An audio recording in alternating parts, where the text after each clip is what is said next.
Entonces, estamos viendo lo que llamamos la oración dominical, el Padre Nuestro. Se dan cuenta ustedes que hay dos Padres Nuestros, el de Lucas y el de Mateo. Ahorita nosotros estamos leyendo las bienaventuranzas de Mateo, donde está el Padre Nuestro. Pero en Lucas, si ustedes se fijan, también se acaba de leer hace poco, donde los discípulos le dicen a Jesús, enséñanos a orar, ¿verdad? Y entonces está este desarrollo. En la celebración eucarística, nosotros, el Padre Nuestro que repetimos es el de San Mateo. Le llamamos oración dominical porque así ha sido enseñada por nuestro Señor. Por ello tiene un puesto privilegiado. En el contexto se presenta como compendio, ¿verdad? De la enseñanza de Jesús. Acuérdense que estamos en las bienaventuranzas como una forma, como el mensaje programático de Jesús.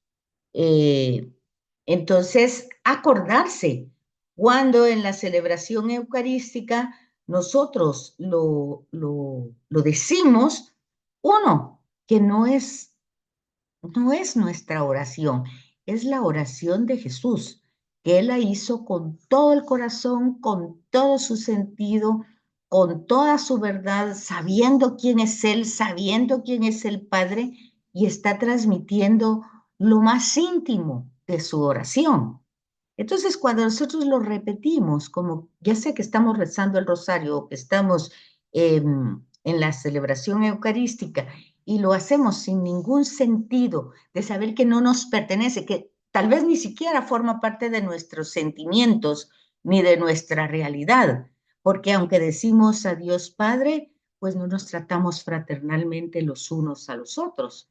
Y aunque nosotros, digamos que podemos tener el tema de la justicia cuando decíamos que el valor más grande o la justicia más grande es darle el primer lugar a Dios, pues tal vez nosotros en ese Padre Nuestro que repetimos así tan a la ligera, pues no lo hemos saboreado, no lo hemos sentido. Entonces hay que tomar en cuenta que lo que tiene esta invocación, ¿verdad? Dice aquí, contiene 7 peticiones, 3 en honor de Dios, ¿verdad? Santificar su nombre, que venga su reino, que se haga su voluntad.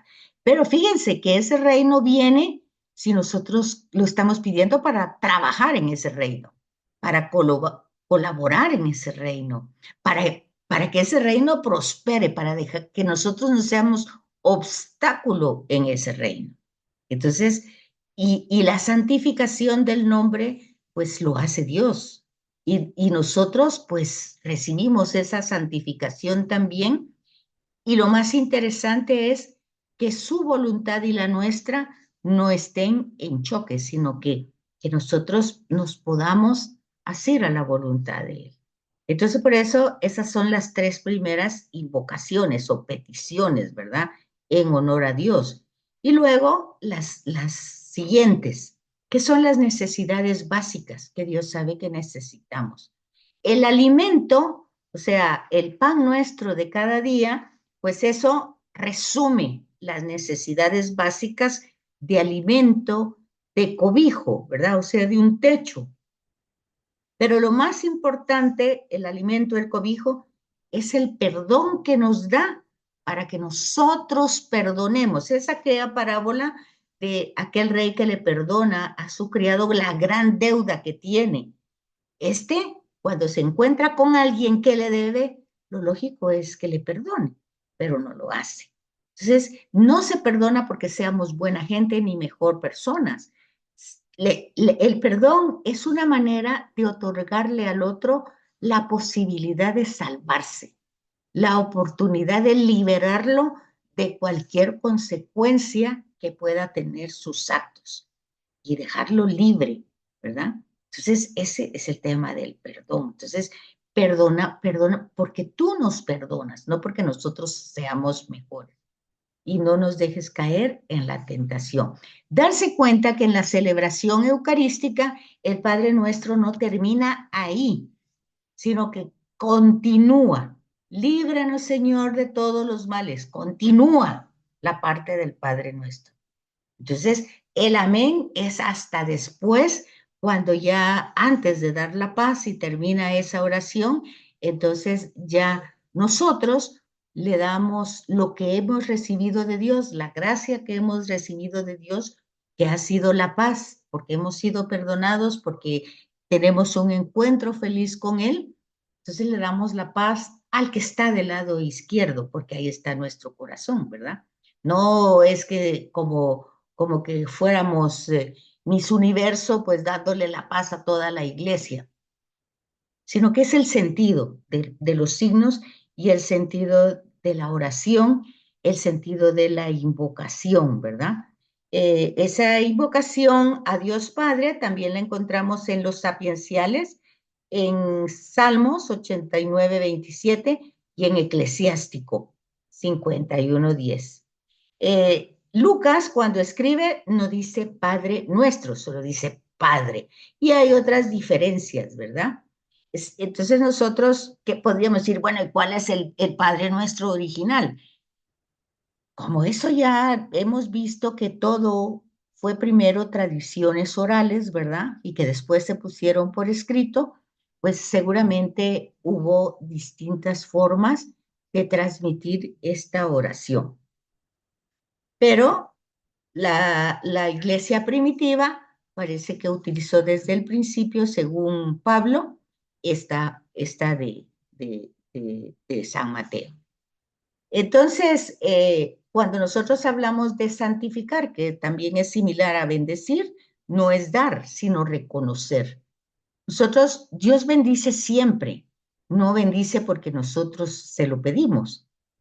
Él es amor y Él lo que hace es siempre santifica. Todo lo que da es santo, porque Él es santo, santo, santo. El 3 veces santo quiere decir el santísimo, como cuando vimos Cantar de los Cantares, que es el mejor de los cantos.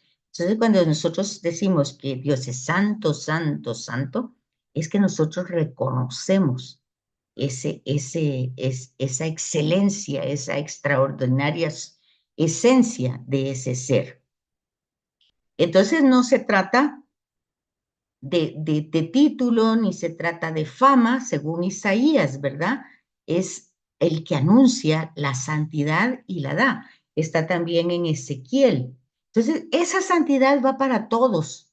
Por eso es que el Papa Francisco insiste de que la iglesia está abierta para todos, que todos están llamados a esa santificación. Y aquí ve que esta santificación se extiende en aquel tiempo a los paganos. Por eso Pablo va a predicar a otras civilizaciones, sobre todo a las griegas, y a ellos se les llaman paganos porque no son judíos, ¿verdad? Entonces, la idea es de darle lo que hablamos desde el principio, el lugar que le corresponde por derecho. No profanar su nombre, no abusar de ese nombre, no manipularlo, no dominarlo, no ponerlo a nuestro servicio. Haz esto, quite aquello, como que fuéramos sus asesores, ¿verdad? No, todo eso es profanación, es abuso, es manipular, es no entender su voluntad en la historia. Es un poco lo que le pasa a Job, ¿verdad? En todas las circunstancias difíciles, y por eso al final dice, perdón, mejor me voy a callar porque no digo más que tonterías.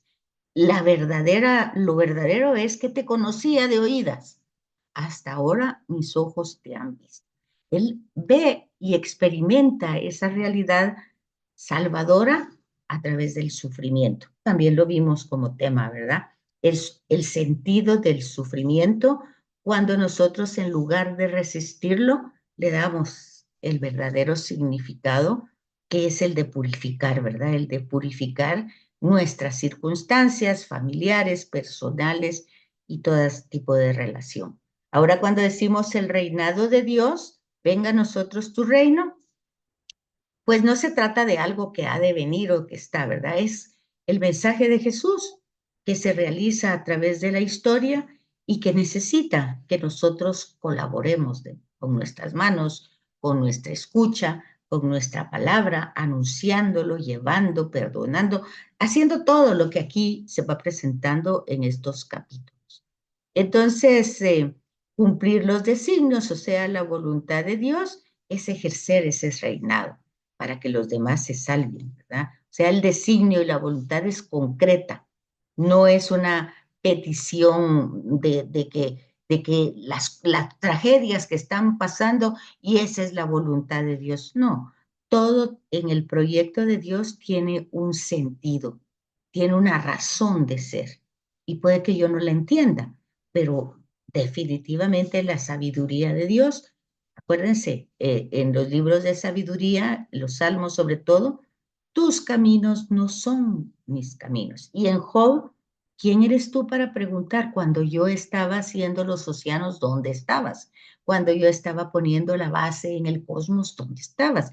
Entonces, es todo un sentido de confianza ante quien es el Señor, creador de todo y nuestro, ¿verdad? Entonces, luego va desarrollándose el pan, ¿verdad? Cuando nosotros pedimos el pan de cada día, pues estamos hablando de realidades necesarias. También lo encontramos en el Éxodo como en el Maná, en el Salmo también cuando se hace referencia al alimento de la mañana o al alimento final de la vida. Cuando nosotros recibimos en la unción de enfermos, o ahora también se le llama el viático, ¿verdad? Porque es, si nosotros morimos, pues llevamos ese alimento que nos lleva a pasar, a llevar a la otra realidad. Entonces, tiene distintos sentidos el tema del pan. Tanto cubre las necesidades básicas que también va a decir Jesús, el Padre conoce esas necesidades. Y también el alimento, como decíamos, para el día del descanso, para el tiempo difícil. Y luego, pues lo que hablábamos del perdón, que se usa la palabra que hay en el texto es deuda, porque el problema en el contexto de Jesús era que cuando se tenía una deuda y no se podía pagar, pues entonces toda la familia se quedaba como esclavo pagando, como cuando nosotros decimos en forma de broma y estamos en un restaurante, ahora salgamos corriendo o quedémonos lavando platos, ¿verdad? Porque no tenemos cómo pagar, es pues una broma, ¿verdad? Pero en el tiempo de Jesús era una realidad, que si no tenían cómo pagar la deuda, todos se quedaban como esclavos hasta que esa deuda quedaba terminada. Tanto así que cuando eran deudas muy grandes, existía lo que era el año de gracia o el jubileo, ¿verdad? Donde se perdonaban las deudas. Entonces, eso está desde el Antiguo Testamento. Entonces, es un perdón práctico, no es un perdón emocional ni sentimental. Es algo que libera al otro de cargas, de opresiones y las asumo yo. Entonces aquí lo tienen ustedes en eclesiástico, la prueba, sobre todo en la persona que sigue la religión judía y luego la cristiana, pues es liberar de todo lo negativo que pueda tener, ¿verdad? Líbranos de la tentación, no nos dejes caer del malo, ¿verdad? Dice, no dice tanto del maligno, no nos dejes caer en la tentación y líbranos del maligno, líbranos del malo, que es el tentador, ¿verdad?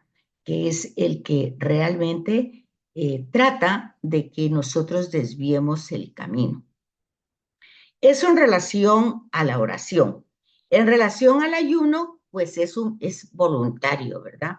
No es como cuando una idea equivocada de que estamos en Cuaresma y lo mismo va a pasar ahorita en Adviento, que decíamos, son temas de preparación para acontecimientos importantes como la encarnación, o sea, ahorita que viene, que termina el año litúrgico católico, que no es igual que el año civil, que termina el 31 de diciembre, para nosotros el año litúrgico termina en la fiesta de Cristo Rey.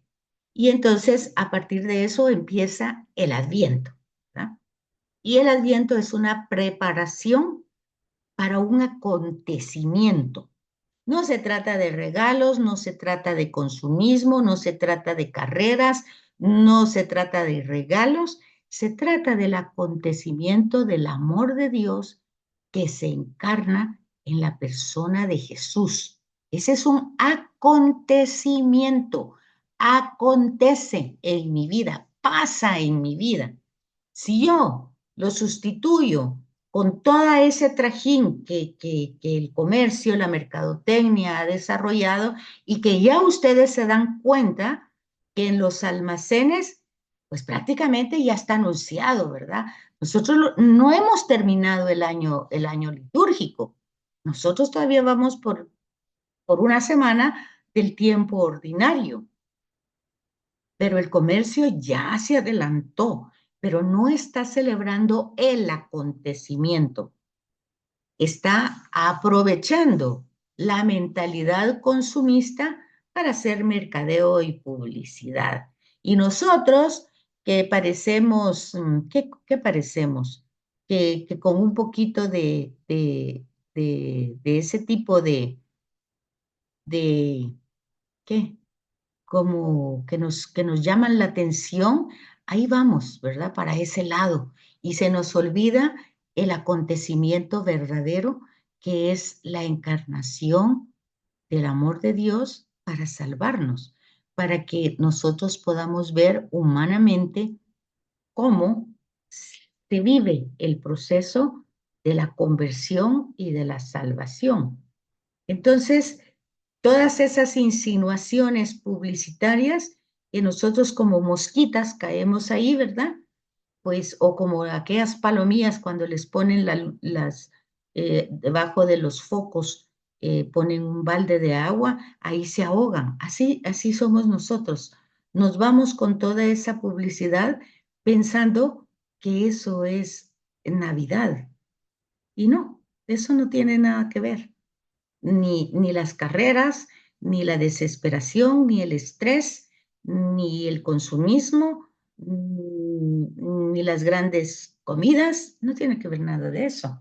El acontecimiento tiene que ver con algo que sucede de una manera velada, escondida. Porque acuérdense que ese nacimiento se dio en la oscuridad y pocos se enteraron de ese nacimiento. Pero lo mismo pasa con el ayuno, ¿verdad? Es voluntario, no se necesita que todo el mundo se dé cuenta que estoy ayunando, ¿verdad? Porque si me voy a poner de mal humor, voy a estar peleando con medio, es que hoy estoy ayunando, por eso es que estoy así. Pues eso es mejor no, ¿verdad? Porque entonces nos volvemos motivo de santidad para otros, porque los otros tienen que aguantarnos, ¿verdad? Porque estamos ayunando. ¿Sí, Ubaldo? Sí, solo quería preguntar que si eso también puede ser una tentación para nosotros, licenciada, lo que pasa ahora con lo de el acontecimiento de la Navidad, ¿no? Que nosotros nos enfoquemos más en lo exterior y no ver un poco lo espiritual con la vida nuestra. Pues se trata, yo creo que no es tanto tentación como ignorancia, ¿verdad? Porque es regresar a un paganismo, ¿verdad? Y paganizar la celebración, el acontecimiento, y dejarlo con comilonas, con estrés, con carreras, incluso con accidentes, con tanta cosa, y se olvida el verdadero sentido. Que, por ejemplo, Juan Pablo II le daba todo el valor en el año 2000, hizo un gran jubileo que lo preparó con las catequesis para que entendiéramos verdaderamente de qué se trataba, ¿verdad? Pero resulta que nosotros, pues no ponemos atención de esas cosas. Entonces, el ayuno no es para tener cosas. Como siempre, nosotros creemos que todo lo que hacemos es para que Dios nos dé más.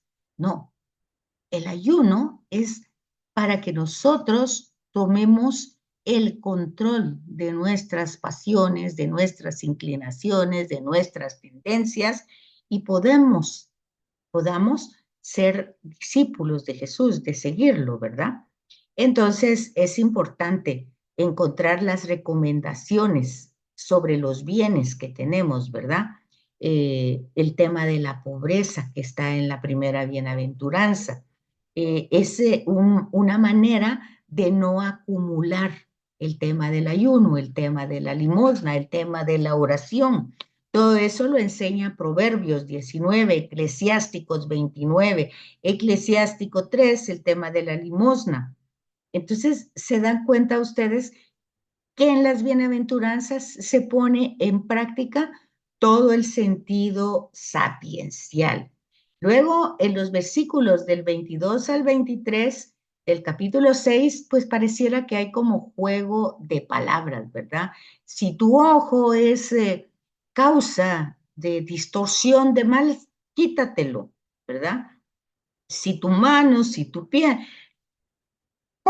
¿cómo entender todo eso? Bueno, también aquí tenemos otra vez eclesiástico con muchas citas y tenemos también a Proverbios. ¿Se dan cuenta? Siguen el tema de los sapienciales y es como un juego de palabras, pero no es literal. Es decir, si yo estoy viendo algo que me produce que la reacción va a ser separarme de Dios porque yo voy a juzgar, voy a criticar o voy a desarrollar cualquier otro sentimiento, incluso impuro, la vista, alejarla.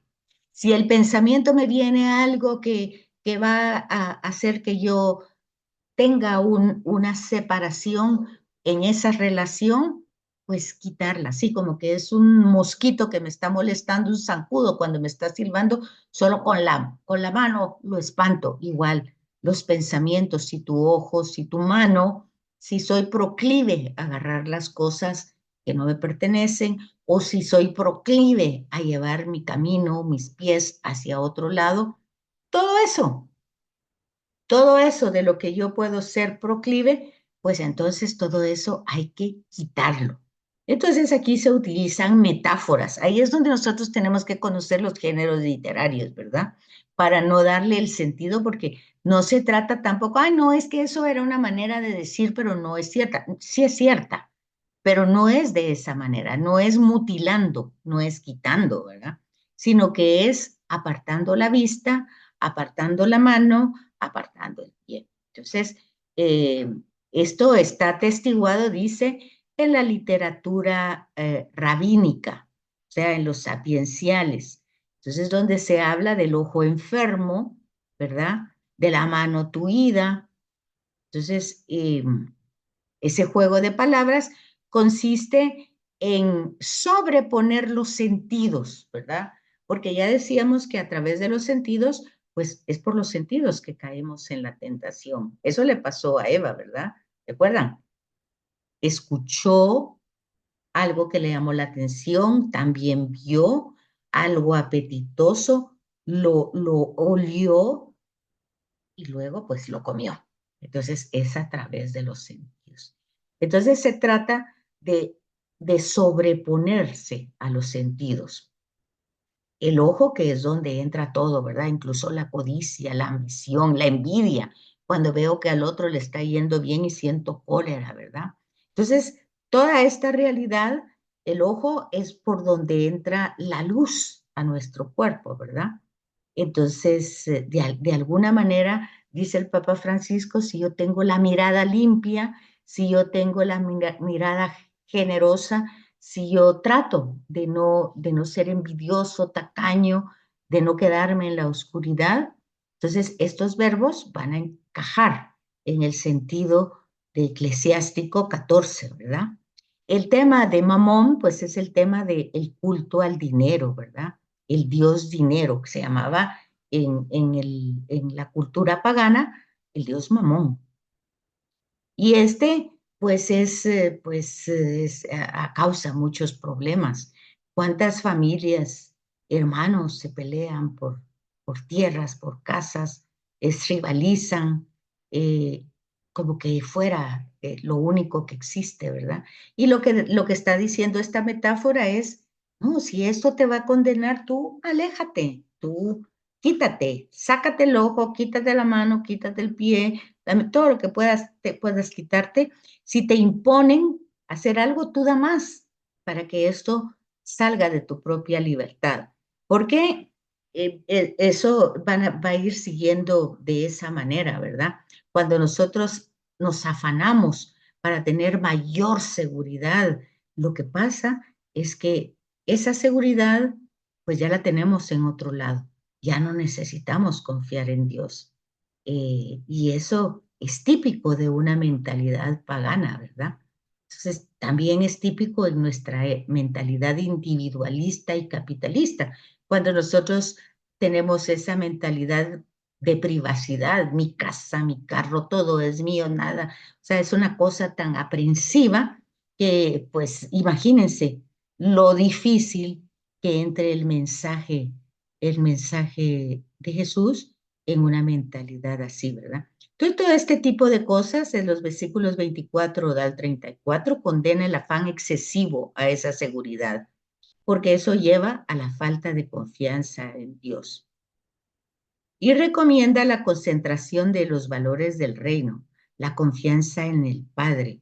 Hay que entender que todo esto va relacionado para no excluir el tema económico, ¿verdad? No pensar que claro, si a ustedes les dicen, bueno, vende todo y dáselo a los pobres, pues también igual que el joven de ayer se va triste, ¿verdad? Porque aunque no tengan mucho, pero lo que a poquito que tienen ha costado. No se trata de eso, se trata de compartir, porque el reinado de Dios es justicia. Y entonces, acuérdense, y el primer lugar le corresponde a él para que reine, es darle el lugar que le corresponde. Entonces, las imágenes están tomadas de la naturaleza y el servicio, que todo en el cosmos sirve, todo se da, todo está sensibilizado y Jesús lo entiende así. Entonces, nuevamente, las concordancias con Salmos, con Primera de Reyes, y luego, pues prácticamente ahí terminamos el capítulo 6 y tenemos 2 minutos para que se nos vuelva a terminar el Zoom. Lo que pasa es que al juntarnos nuevamente dentro de 10 minutos ya se acabó nuestra clase. Entonces, les sugiero que lean el capítulo 7 por si no les da tiempo y con ese capítulo terminamos el tema con el capítulo 7, el tema de las bienaventuranzas, que su objetivo era que ustedes encontraran el hilo conductor en los sapienciales que nunca concluyen esos libros y que se concluyen con toda la enseñanza de Jesús. Entonces, sí, Rita. Licenciada, disculpe, esa versión que tiene usted de la Biblia es diferente a la que nos mandó en enero, ¿verdad? Es Porque que yo estaba tratando. esta les expliqué hace 8 días que es un comentario bíblico, Ah, donde tienen los comentarios más grandes y que los textos están reducidos a esta parte que miran ustedes aquí arriba. Y el ujú. comentario es todo esto, miren. Entonces, Sí, se llama comentario bíblico, la Biblia del Peregrino tiene así de grande los comentarios. Entonces, bueno, lamentablemente no nos va a dar tiempo de volver a reunirnos porque tengo que esperar 10 minutos. Entonces, por favor, lean el capítulo 7 y que pasen buena noche porque en un minuto se corta otra vez la comunicación. Acuérdense que tienen que hacer la síntesis de los 5 videos y voy a poner un trabajo de estas bienaventuranzas conectándolos con los libros sapienciales y esa será la nota que tengamos en el curso. Eso se los pongo la semana entrante, que es la penúltima y en la última pues tienen que entregar ese trabajo. Por eso adelántenlo con los videos para no acumular. Que ok, pasen. gracias, licenciada. Gracias a Gracias, ustedes. licenciada. Feliz Buenas noches. noche. Gracias. ¿Cómo?